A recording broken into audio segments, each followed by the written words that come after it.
بسم اللہ الرحمن الرحیم۔ السلام علیکم ورحمۃ اللہ وبرکاتہ۔ حضرت انس رضی اللہ تعالیٰ عنہ بیان کرتے ہیں کہ میں نبی اکرم صلی اللہ علیہ وآلہ وسلم کے ساتھ تھا کہ ایک آدمی نے دعا کی تو یہ کلمہ کہا، یا بدیع السماوات یا حی یا قیوم انی اسألک، اے آسمانوں کو پیدا کرنے والے، اے زندہ جاوید، اے ساری کائنات کا بندوبست کرنے والے، بے شک میں تجھ سے سوال کرتا ہوں۔ حضرت انس رضی اللہ تعالیٰ عنہ بیان کرتے ہیں کہ میں نبی اکرم صلی اللہ علیہ وآلہ وسلم کے ساتھ تھا کہ ایک آدمی نے دعا کی تو یہ کلمہ کہا، تو آپ نے فرمایا، کیا تمہیں معلوم ہے کہ اس نے کس چیز کے ساتھ دعا کی؟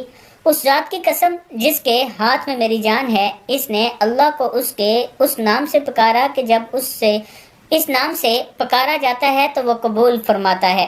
جب بھی دعا کریں یہ والی دعا بیچ میں شامل کر دیا کریں۔ السلام علیکم ورحمۃ اللہ وبرکاتہ۔